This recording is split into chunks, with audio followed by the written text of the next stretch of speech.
Howdy folks, and welcome back to World of Warships with Rear Admiral Jingles, and today we're featuring a ship that I'm pretty sure I've never shown before. This is the... oh no, I had to look up the pronunciation of this one. Kleberin. Yeah, although I just want to call it the Klebby, and that was a Royal Navy term for... well, we had three different terms for foreign currencies. It didn't matter where you were. You were always either spending dib-dobs, ickies, or klebbies. And so... you didn't have to remember the name of the currency. I want to call this thing the Klebby, but I'm sure it'll never stick. Anyway, sailing the Klebby for us today is Feminist, and that, by the way, is the cue for all of the basement-dwelling neckbeards out there to hammer the dislike button as fast as they possibly can while registering their outrage in the comment section. I'm not quite sure what's been going on out there lately. I mean, I've noticed this not just on my channel, but on YouTube in general. I did the Subnautica Below Zero preview video ages ago, and the people in the comments section saying they weren't interested in playing the game because it had a female protagonist. Really? What difference does it make? Amusingly, I saw somebody posting in the Deliver Us the Moon video that I did last week that they weren't going to play it because it had a female protagonist as well. Are you sure about that? I mean, how can you tell? You never see their face, they never speak, and they're wearing a bulky spacesuit. Well, you know, whatever. Anyway, back to World of Warships. And Feminist, in fact, you can, if you've been paying attention to game chat, you can see that the destroyers on Feminist's team, who are not, by and large, the sneakiest of destroyers in the game, in particular the French Tier 10, which has the surface detection rating of a small cruiser, they've had to make some hard early decisions about pushing the caps, because with the exception of the gearing on Feminist's team, all of their destroyers have either mediocre to bad concealment. The destroyers on the enemy team, however, 2 gearings and 2 shimikazes, all have very good concealment. So most of the destroyers on Feminist's team are going to get spotted first if they attempt to push those caps. And the enemy team also have 2 radar ships. So contesting those caps right at the start of the match is probably going to be extremely dangerous. But the gearing and the Z-52 are going for it. Unsurprisingly, Feminist isn't. I mean, they're doing a drive-by of the cap, but they're keeping a healthy distance. Not least of which because Feminist's team only has 1 radar cruiser. And it's a Salem, with a short-range, budget version of the Des Moines radar. And with a surface detection range of 8.6 kilometers, the enemy destroyer, who is in the cap, would, in fact, did see Feminist before they even got to within a couple of kilometers of the border of the cap circle. And of course, French destroyers don't have smoke screens. So once you get spotted, you're either running away or you're fighting. But the thing about the high-tier French destroyers is that they are exceptionally good at running away, even without the speed boost. And one of those torpedoes is definitely going... oh, that's going to be a very unhappy Des Moines. But even without the speed boost, this ship will do in excess of 46 knots. And with the speed boost, 55 knots. These things are incredibly fast. Oh, and I think the second set of torpedoes is going to hit the Kremlin. Indeed it has. Third set might finish off the... no, they just ran out of fuel. It would be really good to finish off the Des Moines. An extremely useful early kill. That will rob the enemy team of 1 of their radars. Is this going to be the first blood award? It is looking pretty good. And yes, yeah, absolutely. There goes first blood. Okay, an extremely useful first kill. So, yeah, the Klebby, French Tier 10 destroyer. Concealment rating of a cruiser. No smokescreen. But holy shit, this thing is fast. This thing is so fast that if you're zoomed in on it and you're shooting at it, and it's basically sailing a parallel course to you, say from left to right, and you're zoomed in at maximum zoom, but you've panned so far to the right in order to be able to lead your shots and hit it that you can only just see the bows of the ship at the left-hand side of the screen, you still haven't led your shots far enough in order to hit it. If you're at maximum zoom, you're basically zoomed in too close to be able to lead your shots enough to hit this thing when it's moving at full speed. But it kind of needs that because it's got nothing else. It's the size of a cruiser, it's got the concealment of a cruiser, and it doesn't have the smoke of some of the cruisers. Its only defense is its speed, which leads to, how can we put this? A style of gameplay that rarely gets boring. Okay. If you like your destroyers fast and furious, the French destroyers, well, certainly the high-tier French destroyers, because the lower-tier French destroyers don't have smoke. They're the size and have the concealment of small cruisers, but they don't have the speed of the tier 8, 9 and 10 French destroyers. They can be a bit taxing to play. But once you get to tier 8, 9 and with the Klebi here at tier 10, holy shit, these things can move. You can get the Klebi's surface detection range down to 7.2 kilometers if you take the concealment expert skill, but, well, 7.2 kilometers is still pretty terrible. You're really polishing a turd at this point. Feminist hasn't bothered. The question is, I mean, I'm assuming that Feminist has a 4-point captain skill. It's definitely not concealment expert. The ship's rocking 25,400 maximum health, so I know they've taken survivability expert, but that's a 3-point skill. Oh, hang on a second, is that a Smolensk? It is. Everybody's favourite tier 10 high explosive spamming smokescreen hiding Soviet light cruiser. It's being very brave for a Smolensk captain, getting uncomfortably close to the firing line there. Obviously he's smoked up, but check out those torpedoes. They're looking pretty good, aren't they?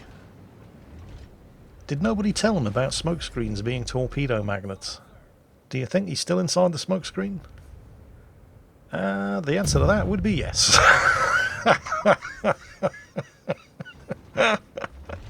Apparently, as well as not getting the memo about smokescreens being torpedo magnets, he also didn't realise that he has hydro. So,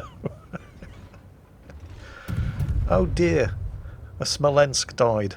What a tragedy, said absolutely nobody ever. The Smolensk was even there in chat for a moment complaining about how fast the Klebi's torpedoes were. Now, if you can just hold on to your indignation for a moment about a Smolensk captain complaining about anything, right? He does actually have a point. The Klebi's torpedoes have a speed of 75 knots, and that's pretty quick. But the other thing that you have to remember is because they only have a range of 8 kilometers, they get launched from closer ranges than you might also be expecting, and they're blisteringly quick, so they do not give you much opportunity to get out of the way. So it's not really surprising that the Smolensk got clobbered by the Klebi's torpedoes. But looking at Feminist's ship again and trying to guess what skills they have, we already know they don't have concealment expert thanks to this 8.6 kilometer surface detection range. Could be 7.2, but no concealment expert. We can definitely tell that they're using advanced firing training, and possibly also, in fact, very probably also basic firing training, because the guns have a range of 16.3 kilometers, which is astronomical for a destroyer. By default, they have a range of 13.6, which means you're definitely using advanced firing training and also the range modification.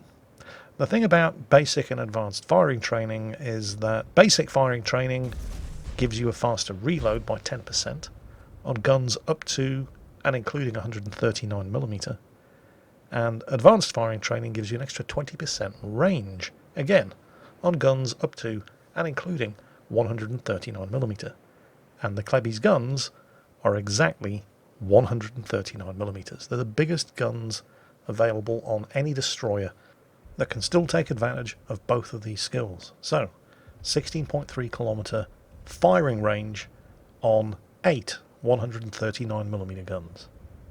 There are cruisers in the game with bigger guns than these. Well, there are battleships in the game with bigger guns than these that don't have that kind of firing range. Although you have to drop down quite a few tiers to find a battleship that falls into that category. But there are cruisers that the Klebi is going to fight that it can outrange with its guns. So it's probably not surprising that these are the skills that Feminist has taken. I mean, yeah, you could take Concealment Expert and it's definitely not going to hurt, but you may as well play to the strengths of the ship. You have to count on being spotted anyway, but if you're getting spotted from 16.3 kilometers away, zipping around at speeds anything between 46 and 55 knots, you're going to be a very difficult target to hit. Don't know if Feminist is running the IFHE skill. It's another one of those skills that's kind of nice to have, but it's not really essential on this thing. 22mm of HE pen without it, 29 width. Useful really only for shooting at high tier cruisers, and that's almost certainly going to be kill number 3 on the Shimakaze. Oh, check out the Grosser Kerr first. Okay.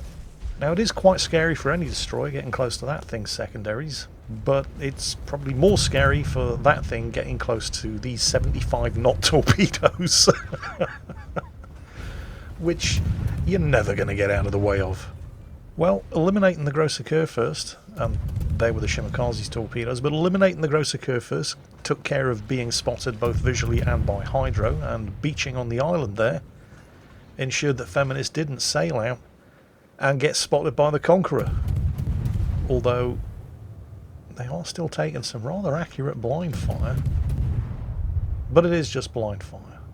Now the Conqueror, tier 10 battleship, so 32mm at least of plating, which even with IFHE, the high explosive, is just going to shatter on.